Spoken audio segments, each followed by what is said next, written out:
మిథున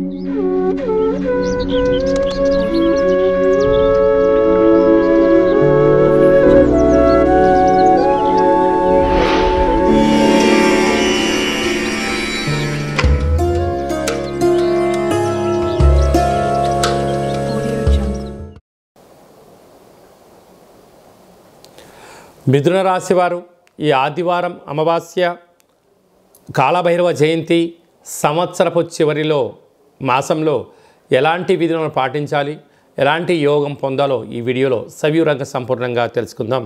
మిథున రాశిలో ఏ నక్షత్రాలు వస్తాయనగా మృగశిర నక్షత్రంలోని 3వ పాదం, 4వ పాదం, ఆరుద్ర నక్షత్రంలో 4 పాదాలు, పునర్వసు నక్షత్రంలోని 3 పాదములు కలిపితే మిథున రాశి. చాలామందికి డేటా బర్త్లు లేనటువంటి వారికి పేరు యొక్క మొదటి అక్షరాన్ని అనుసరిస్తూ ఆ రాశిని తెలుసుకునే ప్రయత్నం చేద్దాం.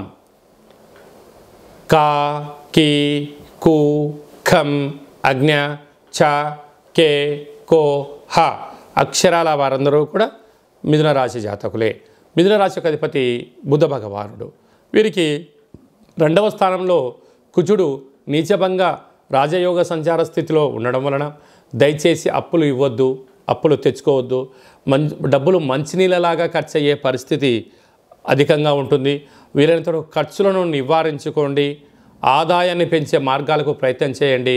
కనుక ధనపరమైన చిక్కులు ఉండవు అని చెప్పి గమనించాలి. అర్ధాష్టమకేతు రేపు ఏం జరగబోతుందో మీకు ముందే తెలుసు. కాకపోతే వాటిని విజయ పతాకాల వైపు నడిపించడానికి మీరు ప్రణాళికలు రచించారా? మిమ్మల్ని మించిన అదృష్టవంతులు ఎవరూ లేరు అని చెప్పి గమనించాలి. లేకపోతే సమయం ధనం వృధా అవ్వడమే కాకుండా రాబోయే కాలం ఇబ్బంది కాలంగా గుర్తించే పరిస్థితి ఉంటుందని చెప్పి కూడా గమనించాలి.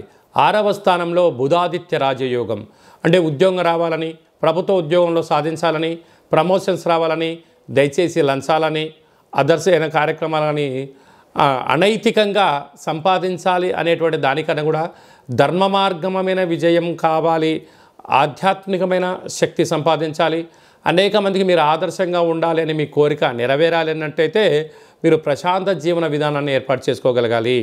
అలాగనే వివాహ ప్రయత్నం చేసేవారికి వివాహ ప్రయత్నము, ప్రేమికుల మధ్య సయోధ్య, బంగారు ఆభరణాలు, అలాగనే గృహాలు, భూములు, విలువైన వస్తువులు మీకు అదృష్టానికి ఆనందానికి మిథున రాశి వారే కేంద్ర బిందువులు అవుతారు అని చెప్పి గమనించాలి.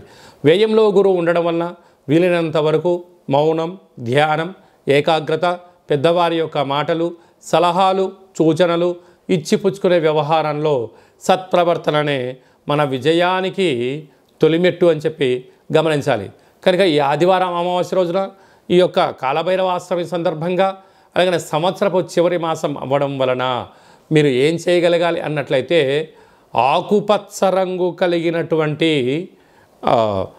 ముగ్గును తెచ్చి కూష్మాండ దీపాన్ని ఏర్పాటు చేసుకొని ఇంట్లో ఆ ఆకుపచ్చపైనటువంటి వాటిపైన ఈ యొక్క దీపాన్ని పెట్టి పూజా కార్యక్రమాలు చేయించుకొని పెసర్లతో దిష్టి తీసుకొని దానము చేయడం వలన మీకు మంచి బుద్ధి, మంచి జ్ఞానము, ధనాకర్షణ మీ సొంతమవుతుందని చెప్పి గమనించాలి.